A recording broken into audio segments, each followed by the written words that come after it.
Y ya es el momento de presentarles al doctor Valentín Mateos. Bienvenido, muchas gracias por acompañarnos. Buenas tardes. Hablamos del cerebro, que claro, es el pilar fundamental de nuestro cuerpo, pero es que sigue siendo el gran desconocido, ¿verdad?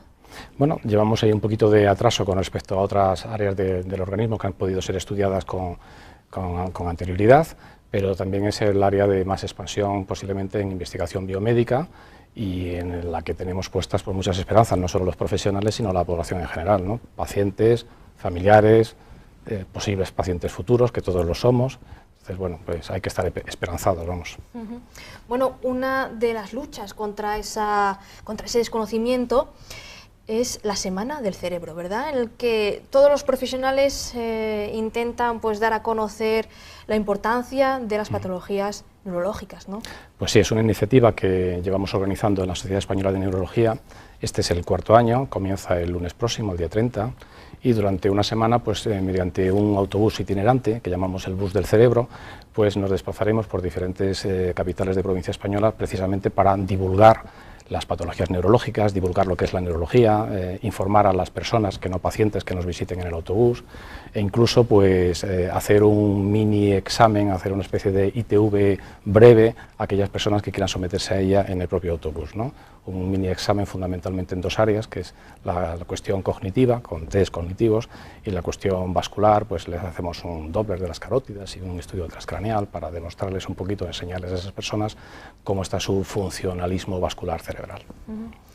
Y es que el cerebro, mira que nos da dolores de cabeza, doctor. Empezando por las migrañas, ¿verdad? Sí, sí. Creo que es una de las patologías más frecuentes. Sí, la migraña afecta al 13% de la población española. En el caso de ustedes, las chicas, pues al 18%. O sea, son muchas personas las que sufren migraña.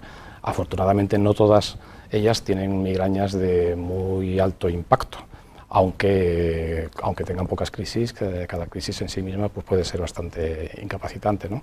El problema es sobre todo en aquellas personas que o bien tienen una frecuencia elevada de crisis o bien no responden a los tratamientos sintomáticos en los episodios, y entonces pues sufren en el día a día pues una discapacidad evidente, aunque no sea una enfermedad grave desde el punto de vista clínico de la migraña, sí es una enfermedad muy discapacitante. Claro, porque repercute en la vida cotidiana de las personas de manera significativa. De manera significativa y en unos momentos concretos de la vida, ¿no? La migraña se asocia fundamentalmente entre los 15, 20 a los 40, 45 años, ¿no? Entonces esos son los años más productivos para la mujer en todos los órdenes, en el reproductivo, en la edad de ser mamá y a su vez en el mundo laboral, y conciliar el hogar, el mundo laboral y una cabeza que de vez en cuando se pone a martillear, pues a veces es problemático. Claro, una de las preguntas que tenía era predisposición, ¿no? Ya me ha dicho que las chicas... La fundamental, la genética, y en segundo lugar, en el caso de las chicas, favorecidas por los componentes hormonales. O sea que... Entonces la migraña te viene puesta, por así decirlo. Lo que sí podemos es tratarla, controlarla de la mejor manera posible, que el paciente, la paciente tenga recursos para qué utilizar en el momento de la crisis y que yo apague ese martilleo que me está dando la cabeza, y las personas que tienen muchos episodios, ¿qué puedo hacer yo? ¿Qué tratamientos puedo utilizar para que, entre comillas, no me venga la migraña? O en vez de venirme 5 episodios al mes, me venga uno cada 2 meses, ¿no? Y esto de los alimentos relacionados con las cefaleas, ¿es real y tiene una base científica al decir? Porque ¿cuántas veces hemos oído a alguien decir, bueno, pues yo no como chocolate porque me da dolor de cabeza, o los dulces? La persona con migraña tiene la predisposición de su cerebro a doler ante ciertas situaciones. Entonces, esto que usted comenta de los alimentos es un desencadenante más, igual que es un desencadenante el patrón hormonal en la mujer, o igual que es un desencadenante los cambios barométricos, que suban o bajen las presiones, o es un desencadenante que me subo y me baje el nivel de estrés, que me estrese o cuando me relajo, o es un desencadenante dormir mucho o dormir poco, o es un desencadenante la ingesta de alcohol, etc. O sea que es cierto que algunas personas con migraña tienen alimentos o bebidas que les desencadenan la crisis, pero es porque son migrañosos. Lo que no se puede caer en el error, y yo en la consulta siempre lo comento con los pacientes, es de que a un paciente migrañoso quitarle todo aquello que otros dicen que a ellos les producen crisis, porque si a un paciente le produce crisis el chocolate que usted decía, y a otro es el queso y a otros son los embutidos, no a todo el mundo hay que quitarle chocolate, queso, embutidos, etcétera, etcétera, porque entonces prácticamente no hay alimento que no haya algún migrañoso que diga a mí eso me da migraña, ¿no? Entonces, la actuación de cambios dietéticos solo está justificada cuando una persona reiteradamente sabe, yo tomo esto y tengo un ataque de migraña. En los alimentos no siempre lo tienen tan claro que siempre les produzca, pero por ejemplo la gente que tiene migraña con pequeñas dosis de ingesta de alcohol y de algunas bebidas concretas, eso sí lo sabe muy bien. Yo no puedo tomar vino tinto porque tomo un vino y tengo jaquecón. Pues bueno, pues una manera de evitarse algunas crisis, no todas, es no tomando vino tinto, ¿no? Hemos hablado de las migrañas, que es una de las patologías más frecuentes, pero también está ahí el ictus, que resulta que es la segunda causa de muerte en el mundo y la primera causa de muerte en las mujeres, que es que nos toca todo, doctor. A las mujeres nos toca todo. Así que, a ver, ¿qué sabemos del ictus? Bueno, aquí un inciso, les toca ser la primera causa porque han sobrevivido a otras patologías en las que los varones han caído antes. Bueno, menos mal. Por eso las abuelitas, la primera causa de mortalidad es el ictus, no ha sido el corazón, ¿no? Bueno, pues el ictus, aquí ya cambiamos el chip, pasamos de una enfermedad discapacitante como la migraña, pero sin implicaciones clínicas graves, a una enfermedad con graves implicaciones clínicas, no solo por mortalidad, sino porque las personas que sobreviven el ictus con frecuencia lo hacen con una grave discapacidad, ¿no? El ictus, el panorama del ictus ha cambiado por completo en los últimos años, de no tener prácticamente recursos terapéuticos contra él y simplemente contemplar lo que había sucedido en una persona y como mucho intentar salvarle la vida y poner en marcha mecanismos de rehabilitación. Hemos podido en los últimos años disponer de fármacos para, en la fase aguda del ictus, entre comillas, para entendernos, poder disolver el coágulo, ¿no? Es lo que se conoce como fibrinólisis. Y todos los espectadores pues, posiblemente hayan oído hablar en alguna ocasión de los códigos ictus que se han ido implantando en las diferentes comunidades españolas, y al igual que en el resto de países del mundo occidental, para que las personas en la fase aguda del ictus, simplemente cuando se active el código, todo se ponga en marcha para que de una forma rápida, antes era en un periodo inferior a las 3 horas, ahora está permitido hasta las 4 horas y media, el paciente llegue al hospital, se le hagan el screening de los estudios básicos que hay que hacer en estos casos y se le ponga ese tratamiento para intentar que en esa fase aguda el ictus no tenga consecuencias, ¿no? También la semana próxima, el día 30, a nivel nacional, la Sociedad Española de Neurología ponemos en marcha una campaña de concienciación social sobre el ictus, en la que precisamente nos van a ayudar una de las televisiones generalistas de ámbito nacional, que durante un mes, en una serie de 12 meses, 12 causas, nos la va a dedicar al ictus. ¿Por qué? Pues porque en los años que llevamos en los que disponemos de este tratamiento, vemos que muchos pacientes no se benefician porque llegan tarde, porque hay un desconocimiento en la sociedad de cuáles son los síntomas de alarma por los que deben acudir al hospital. A diferencia del infarto de miocardio, que duele y que todo el mundo sabe, me duele el pecho, tengo que ir al hospital, pues los síntomas del ictus, pues que se me haya torcido la boca, que hable un poquito mal, que se me haya adormecido un brazo, muchas personas no le dan importancia, se quedan en su casita y cuando quieren acudir al médico, pues ya están con una hemiplegia puesta y las posibilidades que nosotros tenemos de actuar son mucho menores. A mí me gustaría recalcar esto, ¿cuáles son los síntomas que nos dan esa voz de alarma? Pues en estos programas, que van a ser muchas puestas en las diferentes televisiones, como le decía antes, de una red, recalcamos los 4 síntomas de alarma fundamentales.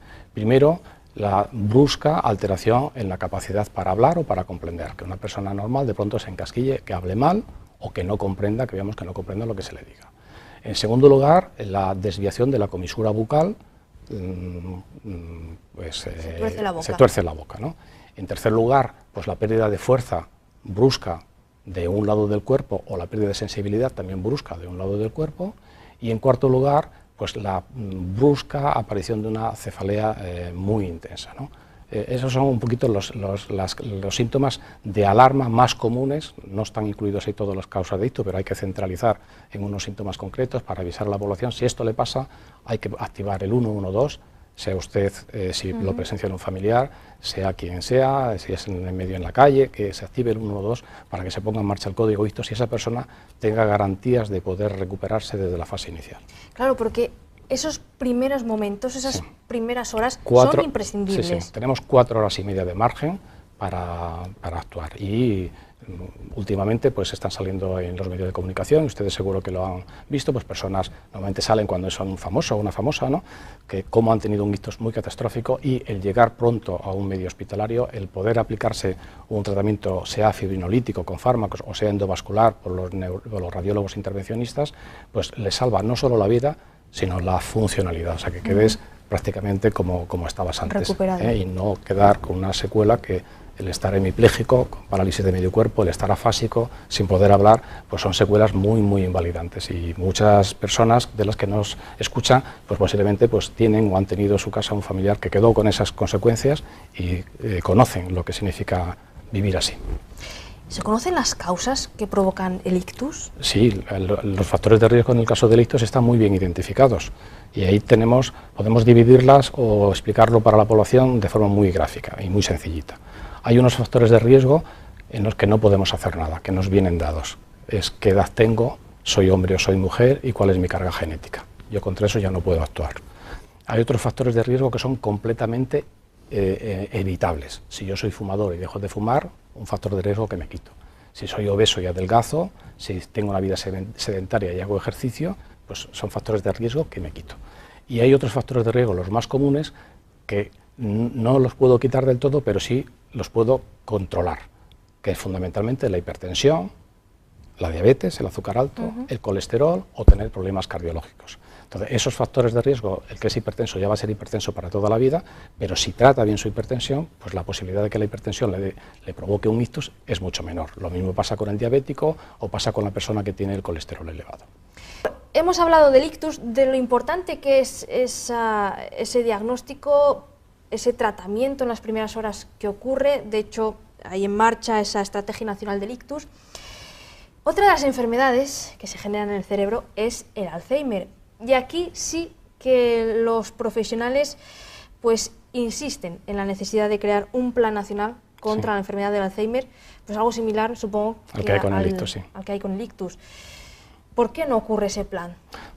Ahí no sabría yo responderle, ¿no? Desde luego ahí no solo somos los profesionales los que estamos detrás del Plan Nacional contra el Alzheimer. La Sociedad Española de Neurología lleva años abogando por ello.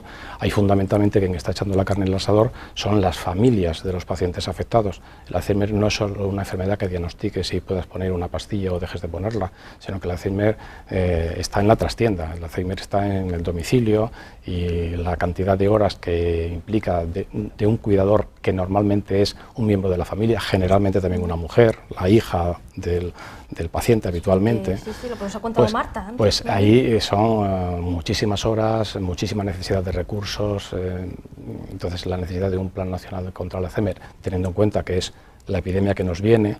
En España ya ahora mismo se calculan unos 800.000 pacientes diagnosticados, y en el año 2025 pues estaremos casi duplicando estas cifras simplemente por la expectativa de vida de nuestra población, pues la necesidad es evidente. Claro. Otra de las enfermedades que tenemos ahí es la esclerosis múltiple. Muy discapacitante también, pero sí que se ha evolucionado mucho en el tratamiento. Sí, la esclerosis múltiple, aquí pasamos de los abuelitos, aunque hay formas de Alzheimer preseniles, ¿no? Aquí pasamos de los abuelitos a la gente joven. La esclerosis múltiple, todas las enfermedades relacionadas con la mielina las contextualizamos en la persona joven, y la idea que todos teníamos hace unos años, hace una década, del paciente con esclerosis múltiple era chico o chica joven en silla de ruedas. Esa situación está hoy día prácticamente abandonada y cambiada por completo, afortunadamente. De tal forma que muchas personas con esclerosis múltiple, si no lo dicen, nadie lo sabe. Y eso ha sido gracias a la aparición, ya hace casi 2 décadas, de tratamientos neuromoduladores que hacen que el paciente no tenga brotes, que era lo que a fin de cuentas a estas personas les producía la discapacidad. Ahí se ha avanzado muchísimo, es ahora mismo el área de la neurología que más fármacos están saliendo todos los años. Para estos pacientes que hasta ahora sus tratamientos eran todos por vía inyectable, tienen que ponerse en casa con una periodicidad variable, a días alternos, semanal, tienen que inyectarse fármacos. Ahora viene todo el boom de los fármacos orales, van a pasar del tratamiento inyectable a la pastilla, y se empiezan a vislumbrar fármacos que no solo detengan la enfermedad, que no solo eviten la aparición de nuevos brotes, sino que se empieza a pensar en fármacos que puedan revertir parte de la discapacidad que hayan acumulado las personas en el pasado, o sea, mejorarles funcionalmente, ¿no? Entonces es un mundo con muchas esperanzas. Pues, doctor, con estas esperanzas nos gustaría quedarnos en el programa de hoy. Pues nada, adelante. Y en esta evolución tan increíble, porque lo que usted dice, cuántas veces hemos visto a esos chicos jóvenes en silla de ruedas debido a la esclerosis múltiple, y hoy en día pues eso está evitado completamente, así que, bueno, enhorabuena. Bueno, por la pues parte que, a los que le toca. A los que investigan, ¿eh? Nosotros somos meros ejecutores de poner en marcha, poner en actividad lo que otras personas en un laboratorio con una actividad mucho más calladita, pues son los que sacan para adelante estas cosas, ¿eh? Valentín, Mateos, muchísimas gracias. A ustedes.